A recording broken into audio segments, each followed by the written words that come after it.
પપ્પાજી, હે ભગવાન, લાગે છે મને ત્યાં જવામાં મોડું થઈ ગયું. પપ્પાજી ઓફિસમાં રાહ જોતા હશે.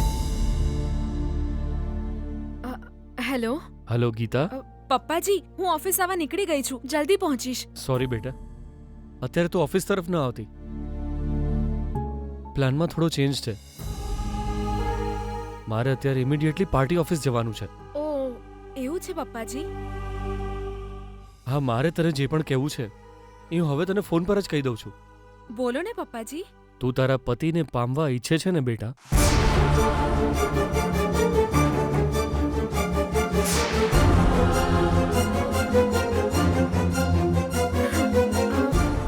પણ એને મેં ખોયો જ ક્યાં છે કે પામવો પડે?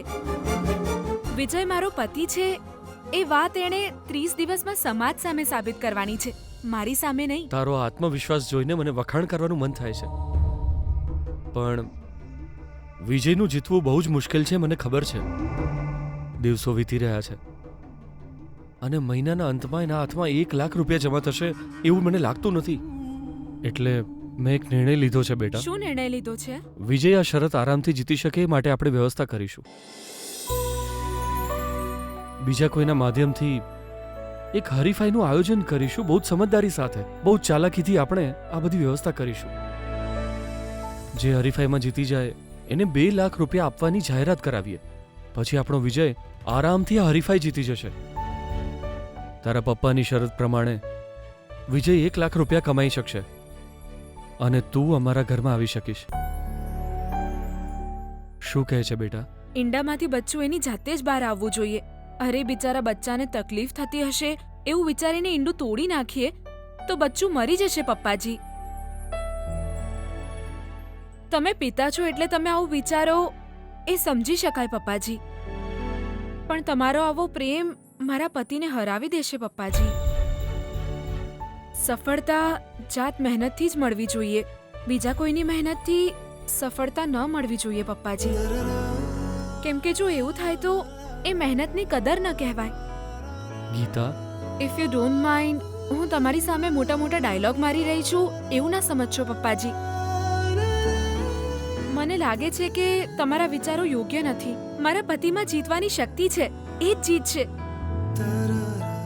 અત્યારે તમારે ખાલી એના પર વિશ્વાસ રાખવો પડશે પપ્પાજી. હું ફોન મૂકું છું.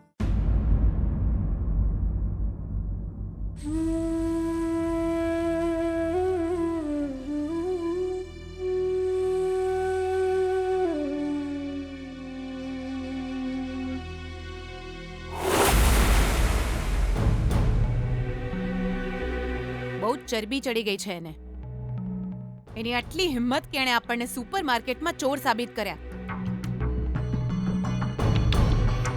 એની આ ચરબી ઉતારવી પડશે, નહીં તો એ આપણને હેરાન કરી નાખશે. એ આપણી ચરબી ઉતાર શકે નહીં એના વિશે તો મને નહીં ખબર બિયાના, પણ એની ચરબી ને તારી ચરબી એકદમ મેચ થઈ જશે બિયાના. તું ગમે એવા પ્લાન બનાવે બધા બરબાદ કરી નાખશે. પેલો મોબાઈલ વિજયના ખિસ્સામાં નાખવાનો પ્લાન મારો હતો. આ તારો નહીં, એ મારો હતો, પણ એ પ્લાનમાં મને તારો પૂરેપૂરો સપોર્ટ હતો ને બિયાના. એટલે એક જોતા એ મારો પ્લાન નહીં પણ આપણો પ્લાન હતો. પણ આ ગીતા જેટલી ઇન્ટેલિજન્ટ છે બિયાના, પેલી હોટલમાં જઈને સીસીટીવી ફૂટેજો જોઈ આવી. બાપરે, પેલા શોપિંગ મોલમાં તારી આંખોમાં ધૂળ નોખીને તારી બેગમાં બધો સામાન ભરી દીધો. ટેકનિકલી બિયાના એ બહુ આગળ છે બિયાના. ગીતા 2.2 અપડેટ વર્ઝન છે, આપણા કોઈ નહીં. થોડી વાર ચૂપ રહીશ ભઈલા. આગમાં પેટ્રોલ નાખવાનું કામ બહુ સારી રીતે કરી લે છે નહીં તું? હવે એ જ રીતે ગીતાને ખતમ કરવા માટે કંઈક વિચાર, સમજો તું? આમ પણ હીરોની જેમ એને બચાવવા માટે વિજય હંમેશા એની સાથે તો નહીં જ હોય ને. એ બંનેમાંથી કોઈ એકની હાર થશે તો જીત આપણી થશે.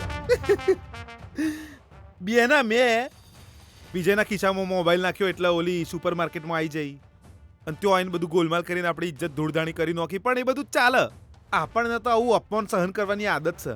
એટલે પણ આપણા પ્રયત્નના કારણે ઓલા વિજયની નોકરી તો જઈ ને. આ ધ્યાનમાં લેવાની વાત છે. ખુશ છે?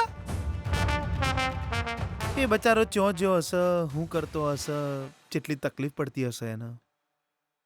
ચો છે તું મારા બેનાના દીકરા.